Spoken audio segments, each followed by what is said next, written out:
So in this episode, I am putting all the coronavirus news at the end. There's only a couple stories. So hopefully maybe that's positive. Maybe things are calming down. But I'm going to do all the stories that are non-COVID related and then warn you that the COVID stuff is coming. So you can just stop listening. This is not a sensible option for someone who actually wants you to listen to the whole podcast. But if you're tired of that stuff, it's at the end. You can just cut it off. If you want to hear the outtakes or the bloopers at the end, you can just skip to the end with the robot voice. And after that, you get to hear me mess up some words. High school clubs. That's where we're going to start. I realized the reason I do coronavirus stuff up front is so at the end, I can get you sort of the weirdest and dirtiest news. I didn't really realize that was on purpose, but I think I subconsciously push the weirdest or grossest or dirtiest story to the end of the episode. And that might be to get you sort of Pavlovian cycle, like, I have to listen to this and then I get my treat. My treat's all the dirty news. Or I was just writing out my notes and reading the dirty stuff last. Anyways, we're talking about high schools, and this isn't dirty. Well, I don't think so. High school clubs, very common thing in Japan. You basically have to join a club when you go to high school in Japan. It's obligatory. And the teachers have to do stuff on the weekends to take care of the clubs they're responsible for. And honestly, for the most part, it seems like a far more of a nuisance than it's worth. If the kids want to join clubs, that's great. If they don't, I don't think they should be pushed into it. It's my opinion. It doesn't matter. But it's going to get a little easier if your club is playing video games. Now, of course, this is Japan, so you can't just play video games. It has to be training. It has to be serious. So they're not going to call it just video game playing club, which, all those kids with limits on how much they're allowed to play at home, they would love this club because that would be like an extra hour or two of game time a day. Or their parents would be really awful and say, well, you can't play at home now because you play at school. I'm not that parent, but I know those parents are out there. This is going to be based primarily on whether the public will accept the idea of kids playing video games in schools. And that number has been going up. 20% of the public accept the idea of esports as a high school club. In total, so there's people who are sort of ambivalent but would accept it. That's not necessarily positive. They're just like, yeah, whatever. If they're going to play video games at school, they can play video games at school. So this is the 20% is the positive. If you took those sort of people who don't really care, the number actually would be significantly higher. But we're just talking about people who have a positive attitude towards it. And right now, the naysayers, the people who think like video games don't belong in schools, let's say, that's 33.4%. So the no's outweigh the yeses, but the it's fine, I'm not really big either way, but if kids want to do it, they can do it in school, outweighs both the yeses and the no's. So if you decide to push those to the yes side, because it is essentially saying if you want to do it, go ahead, that number is significantly higher than the nays. So it is very possible that in the near future, high school will have esports clubs. It's very exciting for the youth. And that can take us to actual competition. And then we can start gambling on them properly, which has been the big problem with esports leagues in Japan so far. That's an episode from last year on Ninja News Japan. So you're going to have to go back and listen to all the episodes to get that background information. So if you don't want to listen to the COVID news, there's something you can do instead. Download the whole library and listen to the whole thing again. You should do that probably every week, just so you know you're kept up on all the references I might make. This was a story I marked and I didn't read it, and then a friend told me about it. So when I saw the story in my news, I was like, oh yeah, this has got to be a big one because I was told about it. A man was kidnapped, and that's bad. He was riding home on his bicycle, and a white van rolled up next to him, and he got shoved into the van, and they taped up his face, and they pepper sprayed him. And then they drove him away, and then one of the guys really, ominously said, "We know you have money." Then they took him to Chiba. So he was in Tokyo and they drove him to Chiba, and he was driving in the van for like 5 hours, and then they just let him go. Now, considering the guy has been very forthcoming, he went to the police and he told them what happened, no one can figure out what actually has happened. Like, why did they let him go? So it seems like Now we've hit supposition. This is no factual base on what I'm talking about. They kidnap this guy, and they say, we know he has money, because he was actually an executive of a company. So he probably did have some money, unless it was like a really shitty company. I don't know. But let's just assume he did actually have the money that they thought he had. They hadn't worked out who they were going to contact. They hadn't worked out how to get the money from the guy. Like, there is a lot of stuff in Japan where like Yakuza and stuff just walk you to an ATM and tell you to take out all the money and give it to them, and then they just walk away, which is theft without kidnapping. Kidnapping is a bigger crime than just stealing money from someone. So actually, sensibly speaking, again, this is where I keep feeling like this might be a mistake, giving advice to criminal elements, but it is safer. You're less likely to get as much of a sentence if you just steal from people than kidnap them first. But if you're going to kidnap them, you better get a much bigger payday. These guys got nothing. They actually paid money for the gas to get them to Chiba. So in a weird way, this executive, if he ever wanted to go to Chiba, he just got a free ride to Chiba. Yeah, I mean, surely it was quite uncomfortable because he had his mouth taped. He'd been pepper sprayed in the face. But there is no motivation for the kidnapping other than the money thing. Why this guy was targeted specifically. And there is no understanding at the moment as to why they just let him go. Because that's in itself is weird. I'm betting they just lost their taste for this. Like halfway through, they're like, guys, is this, like, we're kidnapping people. Is this really going to work out? Kidnapping schemes as a whole are not very productive. Again, advice to the criminal element. That's maybe what I should just do. Make a new podcast. It's just like, hey, let me give some advice to the criminals out there. A kidnapping doesn't usually pay out as much as people would want. A long time ago, like 5-6 years ago, a man was reported missing. He was reported missing a year after he had disappeared. And they never found him. And then 5 years later, a woman calls the police station and says, I think I've found some human remains in my brother's room. Her brother's room being in the same house they live in upstairs.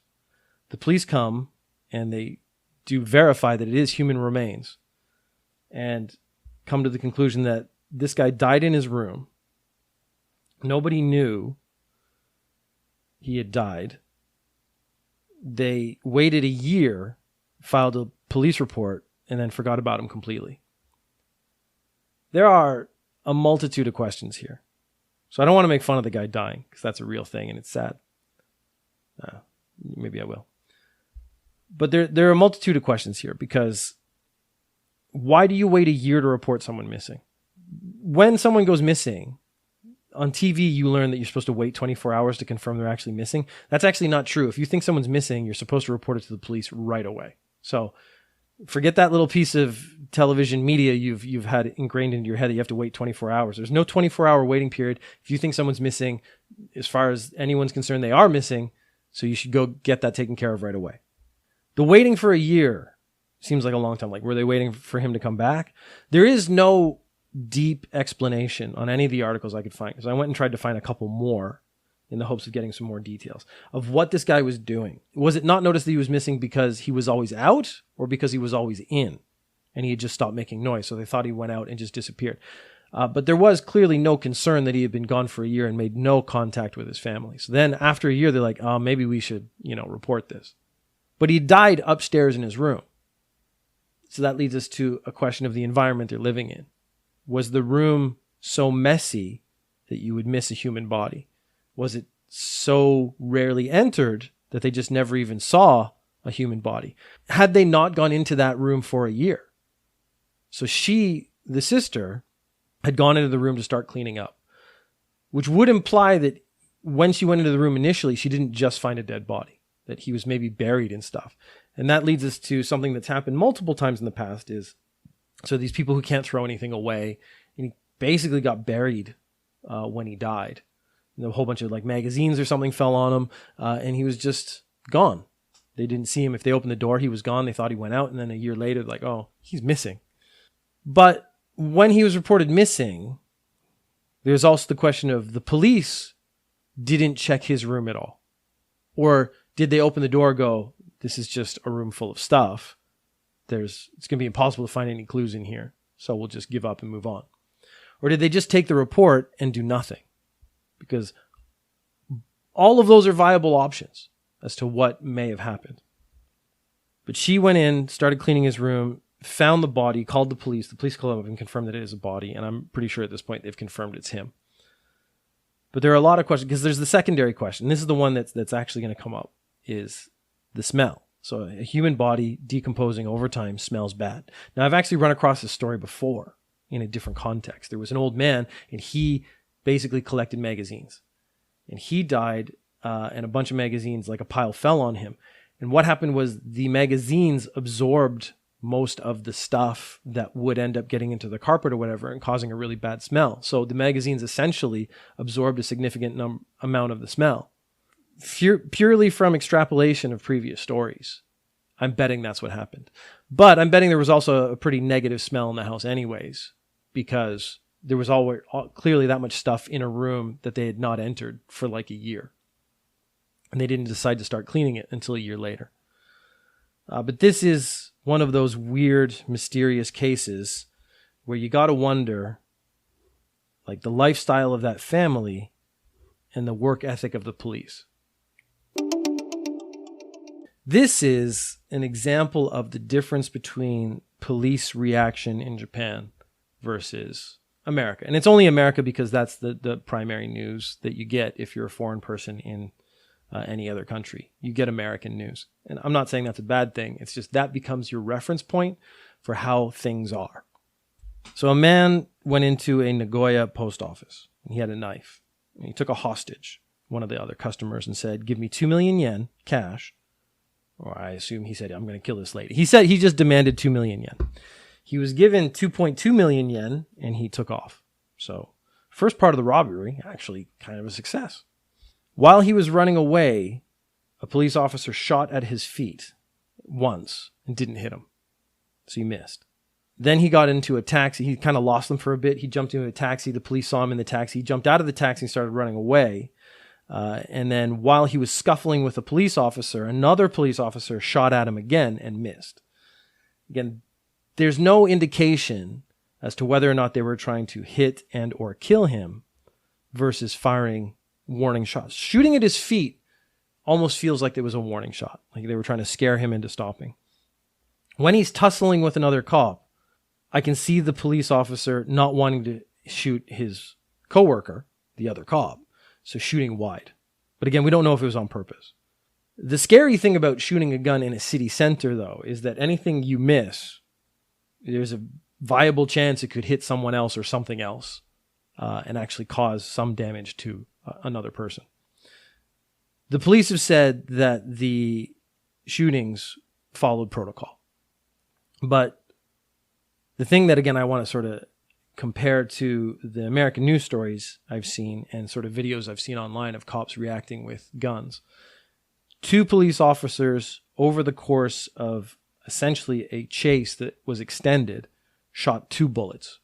And that was it. I've seen the videos, you've probably seen them too if you've been on the internet, of cops pulling over someone and them just unloading into the car, like dozens and dozens of rounds.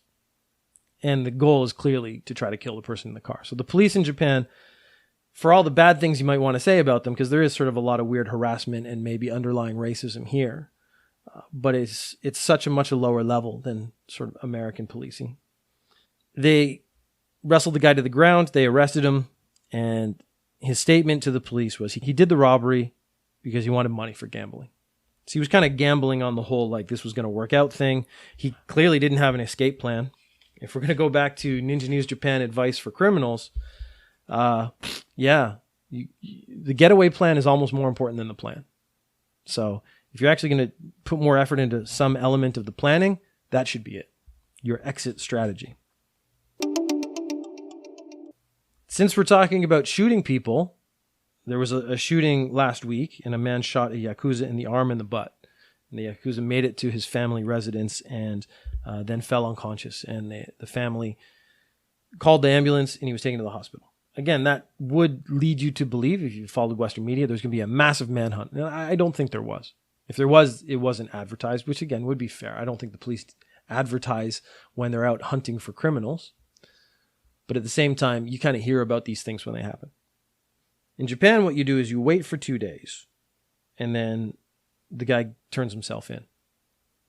There's a couple interesting things. So he brought the gun with him that he used to shoot the Yakuza. And he brought it with him in a bag. So there's got to be this weird moment where you put the bag on the table and say, there's a gun in that bag that I used to shoot a Yakuza 2 days ago. Because the reaction of the police officer has to be a big question mark. Like, what is he going to do? Is he going to grab the bag and pull it away? Is he going to check the bag very carefully? Is he going to freak out and pull his gun? That's a scary thing. Because he had the gun, that's the only thing, again, they technically haven't confirmed that he shot the Yakuza, even though he's confessed to it. That has to go to court. But he is clearly in violation of the swords and firearms control law in Japan. And I really enjoy that the first part of that law is swords. If you buy a sword in Japan and they just kind of give it to you and you walk out of the store, that's not a real sword. A real sword would have to be registered with the government, and you wouldn't be taking it out of the country, certainly not easily. So if you buy a sword in Japan in like an antique shop and take it home, if there's not a massive hassle connected to it, that's not a real sword. I'm sorry. That's just the way it is. But in Japan, yes, the sword and firearms control law is on the books. And there are still lots of houses that have swords, and those swords, if they're real, have to be registered. So again, if you want to look at how policing is done in other countries and the way guns are handled, Japan has this massive ban on guns. It's really hard to get a gun. If you have a gun, you actually have to submit to a psychological survey multiple times, like basically once every year, maybe even more than once a year. And you give up the right to privacy. The police, if you have a gun, if you've registered a gun, are allowed to come into your house at any point they want and check that that gun is safely secured. So that's, if you want to talk about gun control, Japan's got some pretty interesting stuff. We've talked about it in the past, but that is the one that I found most interesting. A cop could show up at your house at 2 a.m., say, I want to see your gun. You go get it. I'm going to walk into your house and you tell me where the gun is and I'm going to go check. And that is perfectly legal. You agree to that if you want to have a gun in your house in Japan. This is the dirty, dirty story for today. And I know there's a lot of people who enjoy those more than anything else. And honestly, I do too. I like dirty stuff. Not like I want to make this whole dirty podcast. I do enjoy the news in general, but it's the dirty stuff that I'm always fascinated by because it's a bit out of my realm. There's a website called DMM, and it basically serves porn. It does a lot of porn movies. It's up on the internet. You can stream it. You can buy it. They still sell DVDs and stuff. DVDs are still a big thing in Japan. There's a subsection of that site called Fanza. And so it's like comics made mostly by fans. And of course, that means mostly porn. And this company has drawn the line. They've said, we now know what's too much. Now, Australia has a big thing about child porn, and they actually say visual representations of child pornography are not acceptable. So even if you say your character that looks 12 years old is 800 years old and bangs like a demon, that's not acceptable in Australia. In Japan, that's fine. The line they've drawn, though, is no bestiality. And that includes things that look like animals. So this is a question because there is a subsection of anime and it's deep into sort of the porn territory because it's all cute stuff, is the cat girl. And it's the cute anime girl and they've just put cat ears on her and usually given her a tail. Is that included in bestiality now? So we're actually going to have to wait to find out. So furry porn would be a no-go. Pretty much, I assume. I guess if it's two furries, it's not technically bestiality anymore. But if it's two different animals, like a wolf and a cat, is that bestiality? I guess it's not technically not. Bestiality is a human and an animal. I'm working this out right now live. I hadn't thought about this before because I hadn't written furries into my notes. I mean, justifiably, I did not write furries into my notes. But would two furries of different species who've been anthropomorphized to be vaguely humanoid, is that bestiality? That's the question for one of my other podcasts that I may actually just follow through on later. But, so someone's job at DMM now is to decide whether or not someone's crossed the line into bestiality if they've made a cat girl, which that's sort of the bit I'm interested in. Because there's some poor guy whose job it is to just look at fan-made porn all day. And you know a majority of that's probably not very good. That sounds like a really fun job because it's, I get to look at porn all day and it's really gross, but it's actually quite funny. But let me tell you, in Velocipodcast, I told the story of being an intern at a publishing house, and my job was to sort of look at manuscripts and send them the form rejection letter. And I, every now and then, would read the material that came in, and it was awful. And that was not a life I wanted to live. I realized really quickly, it's funny once or twice when you read the manuscript that's really bad. When it becomes a daily occurrence and it's multiple manuscripts a day, it's not funny. So this person who has the same job, only more derogatory, I guess would be the appropriate word, where it's badly constructed porn and probably, again, trying to push any boundary possible. Looking at that all day, every day, it's a nightmare. DMM Fanza didn't take this stance. This is the other interesting bit. They probably are perfectly fine with you banging your cat girl 6 ways of Tuesday.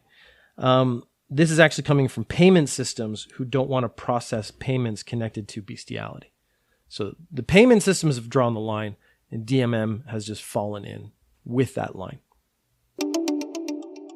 A new political party may be formed very soon in Japan. And so this gets into some of the very 1984-ish names of the political parties in Japan. And they're translated, so I don't know if they sound better in Japanese. Like, I know the Japanese name, but my Japanese level isn't anywhere near the point where I would understand the subtleties of the feeling of a lot of names for organizations. But the Democratic Party for the People, which to me sounds very 1984. I don't know why. It's almost like when you have a political thing and it says very specifically, like, it's good for the people, I immediately think, oh, that must be pretty bad for the people, which maybe just came from reading 1984. The Democratic Party for the People is going to dissolve. And then once that party dissolves, all those members are able to join another party. And what they are talking about doing is dissolving the Democratic Party for the People and joining the Constitutional Democratic Party of Japan. That would make that party having 150 members and therefore becoming the largest opposition party, basically the main opposition to the current government. They're called the Constitutional Democratic Party of Japan because they are opposed ratifying the Constitution. So the Constitution was created at the end of World War II after Japan had lost the war. It was basically created by the Americans. It says you're not allowed to create a standing army, which is why Japan has the SDF, which stands for Self-Defense Force. They cannot go out and essentially interact with other countries in a military way. So they're not allowed to invade. That's very clear. But they're not even allowed to send soldiers. So Japan, when it's involved in any sort of thing, it's probably humanitarian aid. They'll send doctors and stuff like that. And they will send people to take care of the doctors. One of the founding tenets of the SDF is that they are not allowed to shoot first. So if there are guns being raised at them, they will not shoot. They will return fire. They'll protect themselves, but they will never actually attack in any situation. There's a lot of people in Japan, sort of the more conservative people, who think, yeah, that maybe was good for a little while after World War II, but we've gotten to a point where we maybe need to, ensure our people are safe and give our soldiers that ability. They don't call them soldiers either, by the way. The Constitutional Democratic Party of Japan, the reason it is going to end up being so powerful, and the reason the Democratic Party for the People wants to join it, is most of their views overlap. There's some things they disagree on, but they're pretty minor. But Rengo, which is the biggest trade union in Japan, with 6.7 million members, has decided to start supporting the Constitutional Democratic Party of Japan. So in the next months, maybe even weeks, it's very possible we could see a brand new party emerge. Because once they take in all these new members, they may actually, because the base philosophy of the political party may change, they may actually change the name. And being based off trade unions means it's going to be pretty, not anti-government, it's going to be anti-big business, though, that's for sure. Because it's going to be focused on the worker and making sure workers are well taken care of. Okay, so now we've hit COVID news. So if you had enough of COVID news, you can shut it off now. But honestly, most of this isn't really like heavy stuff. It's something we've talked about many, many times. Go-To Travel is a program that was introduced. It seemed like a really bad idea. And Industry News Japan was not on board. I've made fun of it every week since it was introduced. One of the politicians in charge of it said if we hadn't done it, and if we hadn't done Go-To Travel, I think the tourism industry would be more devastated than it already is right now. The governor of Iwate said it's a 1.35 trillion yen program, and it is a complete failure. It was too early to start, and the government was ill prepared. It's been about a month. In the month that the program's been going, 2 million people have used the program. So 2 million people have gotten rebates and stuff. And those 2 million people have exposed themselves and others potentially to COVID, because this is the time when you should not travel. And I do have sympathy for the tourism industry, and Japan is very much based on tourism. But at the same time, we don't want people getting sick. So the guy who was in charge of the Go-To Travel thing said 10 people have been infected through Go-To Travel. And he said it like it was a good thing, like it was only 10 people. But my point is, it was 10 people got COVID because they were traveling when clearly we should not be traveling. This is an interesting thing, another thing I hadn't thought of, and it's women giving birth during a pandemic. And some hospitals have decided way back in April, is that a woman in labor who's giving birth should wear a mask just in case. I mean, there's the side of her catching COVID maybe from someone, the staff or someone who's come to visit her, or maybe she has it and there's a possibility of giving it to someone else. I think they're more on the let's protect the woman side. Problem is, women who are in that state are already under a lot of stress, and the mask, some of the women have reported, really freaked them out, which I can understand. I had really bad allergies and I tried to sleep with a mask on, and I woke up like I was drowning. Like I grabbed my face. And it's not like I was actually suffering from oxygen deprivation, which is what the people who are sort of anti-mask say. That's just not true, but it's a brain thing. You're muffled, your face is covered. You feel that way even if it's not true. There are 766 delivery facilities. So you don't really go to the hospital to have a baby most of the time in Japan. You actually make an appointment and you stay at a clinic that does nothing but deliver babies. So there's actually, both my kids were delivered in the same place. It's about a 10-minute walk from my house, actually. It's like a 2-story building, and every room in there is just a pregnant lady or a baby who's just been born, and the lady's recovering. This has basically sparked a debate online whether this is a good or a bad thing. But of the 766 delivery facilities that they were sort of surveyed for this news article, 64% are on the wear a mask side. So that's what the doctors and the staff are saying. It's the people who aren't on board. I can't give a strong opinion because I've never given birth and I most likely never will. I kind of get both sides. So I'm not going to take a strong position on either one because I do think wearing a mask is important during a pandemic and protecting everybody. But I mean, having a baby is essentially trauma. And if wearing a mask adds to that, I don't know. Yeah, I just don't know. That's maybe the best place to stop before I say something that someone's going to get pissed off about. There has been a 20.3% drop in department store sales from last year, which is not a big surprise. People aren't going out, which means they're not going to department stores. They're not shopping the same way. I was always primarily shopping online, so they didn't lose my money, but I understand what happened there. It's not just Corona, though. We had a very long rainy season. A very interesting side fact is that this is one of the first years we had lots of rain and thunderstorms and no typhoons. This is one of the first years in recorded history where the rainy season did not include a single typhoon. And that is actually scary. Typhoons are terrible and they break stuff and they flood things, but it is part of the natural cycle, and that going away, that might just mean the rainy season as a whole just is extended, maybe for a week or 2 weeks every time, and maybe the heat wave that tends to follow the rainy season gets worse. That's all climate change stuff. The last 10 months, there's been a decline in shopping at grocery stores, not a big surprise. Clothing is down 26.6%. So a quarter of people, or a quarter of the amount of clothes that were bought before, are being bought now. Kind of implies that maybe we already have enough clothes. I don't want to be crappy to anybody, but I think I have clothes I could throw away and don't wear, and maybe I could just wear them. Food overall is down 11.5%, but alcohol remains firm. So that gives you a sense of people's priorities. They're staying at home, so they don't need as much clothes. They need to eat, but they're not buying different or expensive food. But when it comes to getting liquored up so you can get through that at-home workday, people have their priorities straight.